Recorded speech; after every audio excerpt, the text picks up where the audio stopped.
우리 지역 현안을 법리적 시선에서 심도 있게 풀어보는 시사엠법입니다.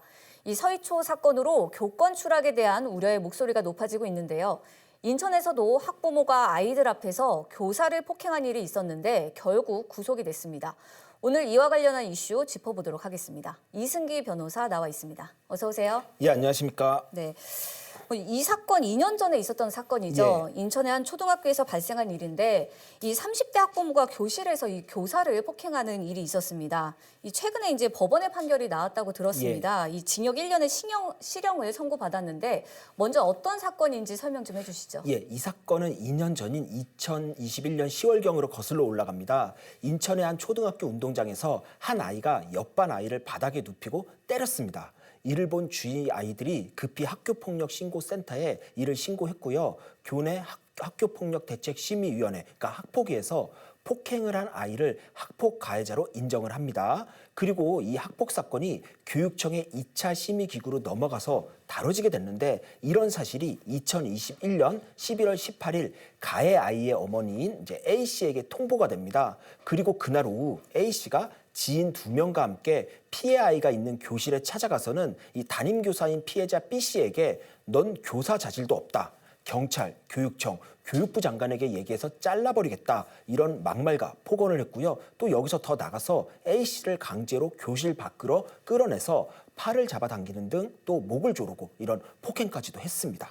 네, 담임교사에게 이 막말과 폭언도 모자라서 이 폭행까지 한 사건이었는데 그런데 왜 피아이의 담임교사에게 이런 행패를 부린 건가요? 예, A 씨의 주장에 따르면 이 피해 교사가 자신의 아들을 신고하도록 시켰다. 이 교사가 시켰다라고 생각해 이런 짓을 벌였다라고 하는데요. 특히 A 씨는 이 교실에 있던 아이들에게도 누가 우리 아들을 신고했냐라면서 소리를 지르기도 했습니다. 특히 이제 A 씨 지인이 이제 교실 문을 지키고 있는 바람에 아이들이 밖에 나가지도 못하고 이런 광경을 다 지켜봐야 됐는데요. 그렇다 보니 이 사건으로 인해 이 피해 교사는 이 공황 장애와 외상후 스트레스 장애 등으로 지금까지도 고통받고 있고요. 또 반 아이들 역시 그날의 기억으로 이제 심리 치료까지 받고 있는 상황입니다. 특히 아이들의 경우에는 또 이 사건의 목격자이기도 합니다. 그런데 아이들이 일부 아이들의 경우에는 그 A 씨의 보복이 두려워 아예 법정에서 증언하기를 거부하기도 했다라고 합니다. 네, 사건 내용을 들어보니까 정말 아이들은 또 무슨 죄인가 싶은데요.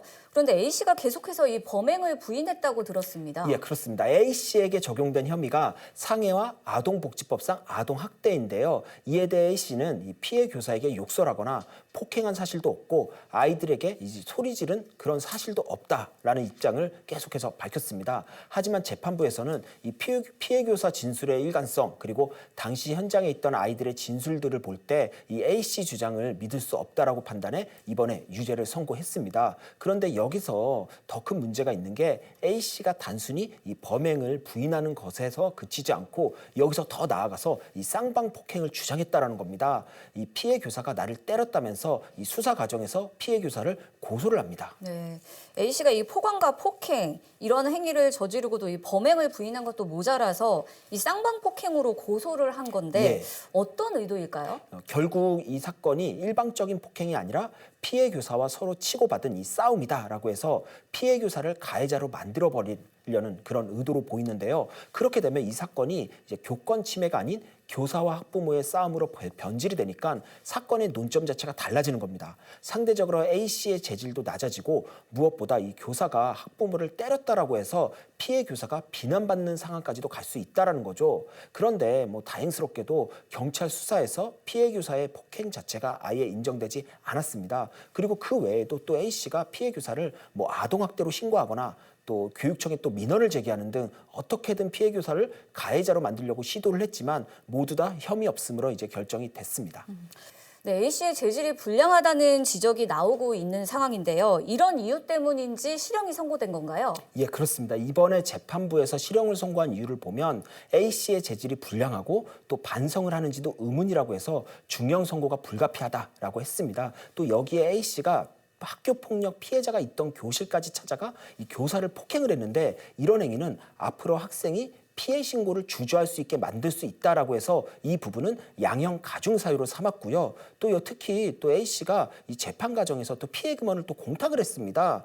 이 부분은 또 피해 교사 측에서 형량을 낮추기 위한 꼼수라고 해서 수령을 거부했는데요. 이 부분은 또 그렇다 보니 또 양형에 반영되지를 않았습니다. 따라서 결국에는 지금까지 나온 걸 보면 이번 실형 선고가 의미가 있는 게 보통 이런 류의 범죄에서는 벌금형이나 아무리 중에도 집행유예가 선고되는 게 일반적입니다. 특히 A 씨의 경우에는 초범이다 보니 더 그런데요. 하지만 최근 이 서희초 사건을 계기로 교권 침해에 대한 사회적 우려가 높아지면서 이 관련 범죄에 대한 엄벌의 필요성이 꾸준히 제기됐는데 이번 실형 선고로 인해 법원 역시 이제 교권 보호를 위해 역할을 하겠다라고 선언했다라고 볼 수 있고요. 또 한편으론 단순히 이 교권 침해를 단순히 악성 민원이 아닌 범죄로 볼 수 있고 만약 선을 넘는 교권 침해에 대해서는 엄벌에 처하겠다라는 걸 법원이 선언했다라고 볼 수 있습니다. 네, A 씨가 항소한 만큼 최종 결과는 더 지켜봐야겠지만 그럼에도 이번 판결이 우리 사회에 만연했던 교권 침해에 대한 경종을 울렸기를 바라보겠습니다.